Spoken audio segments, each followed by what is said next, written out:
Hi అండి. నమస్తే. ఈరోజు మన కిచెన్‌లో టమాటో చట్నీని చాలా రుచిగా ఎలా ప్రిపేర్ చేసుకోవాలో ఈ వీడియోలో మీకు చూపిస్తాను. ఇక్కడ నేను పచ్చిమిర్చితో కాకుండా ఎర్రమిరపకాయలతో ప్రిపేర్ చేస్తున్నాను. టమాటో చట్నీ ప్రిపేర్ చేయడం కోసం ముందుగా స్టవ్ మీద ఒక పాత్రను పెట్టి కొంచెం నూనె వేశాను. ఆ తర్వాత కారానికి తగినన్ని ఎర్రమిరపకాయలు, నెక్స్ట్ కొంచెం ధనియాలు, జీలకర్ర, మెంతులు వేశాను. వీటితో పాటే కొంచెం కరివేపాకు కూడా వేసి లో ఫ్లేమ్‌లో ఇవేమీ మాడకుండా నిదానంగా వేయించుకోవాలి. ఇవన్నీ కూడా లో ఫ్లేమ్‌లో వేగితేనే చట్నీ రుచిగా ఉంటుందండి. ఎర్రమిరపకాయల్ని ఇలా తుంచి వేయడం వల్ల లోపల ఉన్న గింజలు కూడా చక్కగా వేగిపోతాయి. ఇక్కడ చూడండి వీడియోలో చూపిస్తున్న విధంగా అన్నీ కూడా ఇలా వేగిన తర్వాత ఇప్పుడు వీటిని ఒక గిన్నెలోకి తీసుకొని పక్కన పెట్టేసేయాలి.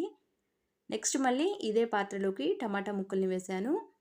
ఆ తర్వాత కొంచెం ఉప్పుని, కొంచెం పసుపుని, తినే పులుపుని పట్టి కొంచెం చింతపండు కూడా వేసి అంతా కూడా ఒకసారి కలిపి మూత పెట్టి లో ఫ్లేమ్‌లో ఈ టమాటా ముక్కల్ని మెత్తగా ఉడికించాలి. టమాటా ముక్కల్లోకి ఇలా ఉప్పు వేయటం వల్ల టమాటా ముక్కలు త్వరగా ఉడుకుతాయండి. ఇక్కడ నేను ఒక 10 నిమిషాల పాటు లో ఫ్లేమ్‌లో ఉడికించి ఆ తర్వాత మూత తీసి అంతా కూడా ఒకసారి కలిపేస్తున్నాను. ఇలా కలిపి మూత పెట్టకుండానే టమాటా ముక్కలు మెత్తగా ఉడికి దగ్గరగా అయ్యే వరకు ఉడికించాలి. ఇక్కడ చూడండి వీడియోలో చూపిస్తున్న విధంగా ఇలా మెత్తగా ఉడికిపోవాలి. మీడియం ఫ్లేమ్‌లో ఒక 10 నిమిషాల పాటు ఉడికించాను. ఇలా మెత్తగా ఉడికించి ఇప్పుడు స్టవ్ ఆఫ్ చేసేసి వీటిని పక్కన పెట్టి పూర్తిగా చల్లారనివ్వాలి. ఈ టమాటా ముక్కలు చల్లారేలోపు నెక్స్ట్ మిక్సీ జార్‌లోకి మనం ముందుగా వేయించిన మిరపకాయలు చల్లారిన తర్వాత ఇలా మిక్సీ జార్‌లోకి వేసేయాలి.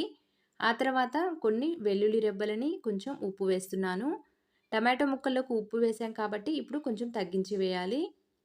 ఇలా మిక్సీ పట్టేసి మనం ముందుగా ఉడికించిన టమాటా ముక్కలు వేసేసి మరొకసారి మిక్సీ పట్టాలి. ఈ టమాటో చట్నీని రోలు అవైలబుల్‌లో ఉండి రోట్లో నూరుకుంటే ఇంకా రుచిగా ఉంటుందండి.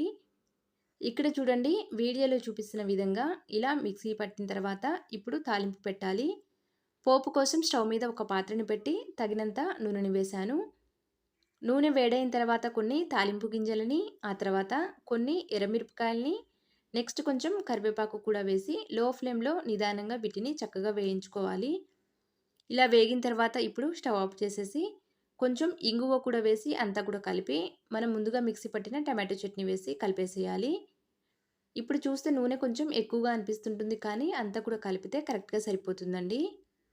చూశారు కదా చాలా సింపుల్‌గా టమాటో చట్నీ రుచిగా ప్రిపేర్ అయింది.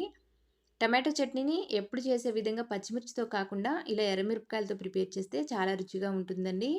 ఈ టమాటో చట్నీని వేడివేడి అన్నంలోకి కొంచెం చట్నీ వేసుకొని, నెయ్యి వేసుకొని తింటే చాలా రుచిగా ఉంటుంది.